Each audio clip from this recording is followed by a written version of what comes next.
Assalamualaikum, selamat tengah hari semua, apa khabar? Okey, kita cerita sedikit tentang Israel dan Hamas lagi. Ada orang tanya dengan saya, bang, kenapa tak nak cerita pasal perang Ukraine? Kenapa hanya Palestin dan Israel? Kita pun tahu sekarang Putin berada di China dan ini adalah agenda penting mereka untuk mengamankan negara Arab. Okey, dan saya katakan dalam channel ini sebelum ini, 400,000 askar pun tak cukup untuk askar Israel menentang Hamas. Dari Jerusalem Post, Jerusalem Post adalah berita Israel, berkata yang kalau askar dikerah melakukan ofensif ke Gaza, pasti di sebelah utara yang berdepan dengan Hizbullah akan senang dikalahkan oleh Hizbullah. Jadi apa yang mereka Israel plan hanya mengebom Gaza dengan jet pejuang. Dan untuk saya akan doakan ada je negara Arab akan menerima air defense untuk Hamas secepat mungkin. Kalau perang ini berlanjutan dengan lama.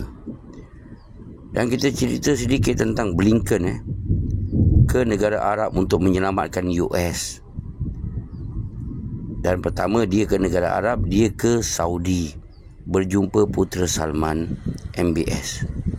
Dan di malam pertemuan Blinken dan Putera Saudi, Blinken menunggu 3 jam untuk berjumpa Putera Saudi MBS Putera Salman, dan akhirnya pagi baru Putera Salman berjumpa dengan Blinken. Macam minta sedekah kan negara Arab, kerana US airline nak menempuh musim sejuk. Mereka macam minta sedekah dengan negara Arab. Nampak? Teman-teman, bulan 12 dah nak sampai musim sejuk. Tahun lepas bolehlah mereka selamat kerana mereka ada simpan minyak dan gas dalam simpanan mereka. Tahun ni terlalu mahal untuk panaskan rumah Christmas ni. Apalagi Blinken nak dari Saudi. Dia nak Saudi menurunkan harga minyak dan gas dan menyokong Israel.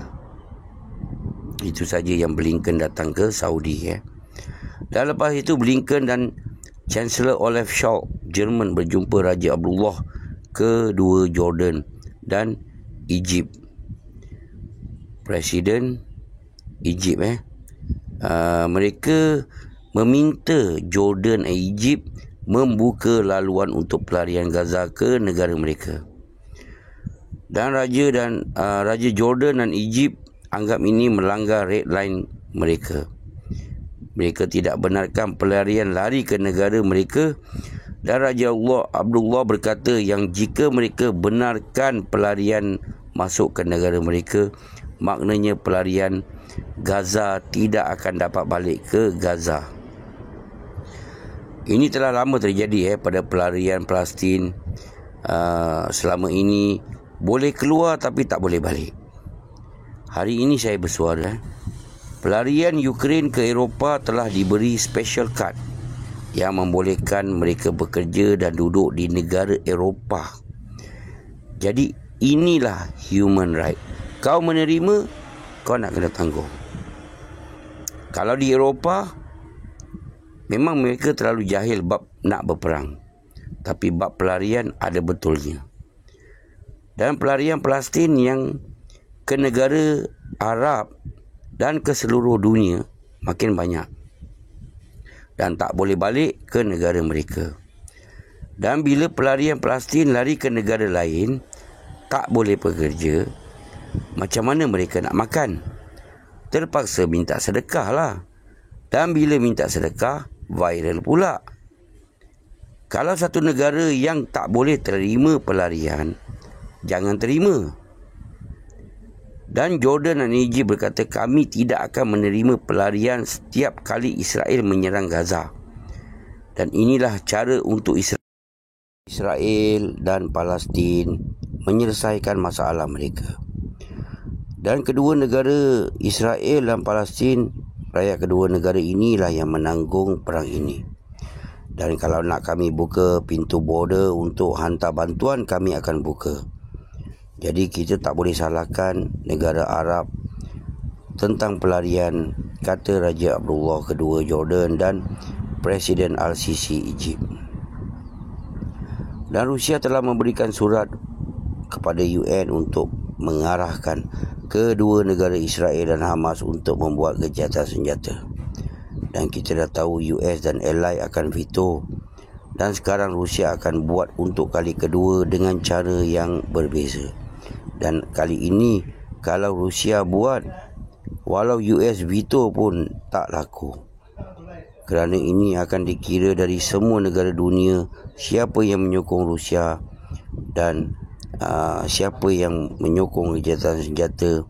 Jika Rusia dapat lebih undi, maknanya Israel Palestin kena dengar gencatan senjata yang Rusia rancang. Dan China juga sedang sibuk untuk mengamankan Palestin. Dan dari berita China yang Saudi juga setuju dengan tidak membuka border untuk pelarian. Dan bukan dunia bodoh yang serangan Israel dengan jet pejuang hanya nak meratakan Gaza dan supaya Israel akan dapat lebih tanah di Palestin di masa hadapan. Lihat teman-teman jika saya bohong bagaimana Israel mengebom hospital semalam dengan membunuh dekat lebih 200 bangsa KIA, Kill in Action, dan dengan meruntuhkan bangunan di Gaza. Israel mengebom Hamas. Tujuan mereka untuk mengebom Hamas di bawah tanah, tapi mangsa adalah rakyat Palestin yang berada di atas tanah. Bukan dunia bodoh dengan percaya kata-kata Israel yang anggap diri mereka adalah masyarakat yang dipilih Tuhan untuk melakukan apa saja kepada negara yang membantah. Dan bukan sekarang kerana payung besar Israel, polis dunia yang menyokong Israel sedang tenat. Dan jangan lupa teman-teman, doakan dan terus berdoa kerana Rusia, China, Arab sedang cari jalan penyelesaian, bukan hanya sementara tapi selamanya. Inilah saya katakan dalam channel saya, BRICS penting untuk dunia, untuk menggantikan dari negara yang suka membuli negara yang lemah. Berakhirnya penjajahan, insya-Allah. Dan kita lihat apa yang terjadi di Afrika sekarang. Alhamdulillah, makin berjaya mereka larikan diri daripada penjajahan. Okey, jangan lupa teman-teman hari Ahad ni adalah hari terakhir saya berada di TikTok channel. Saya akan berada di YouTube. Dan jangan lupa belanja Abang Give, okey? Assalamualaikum, selamat tengah hari semua. Hurrah everybody.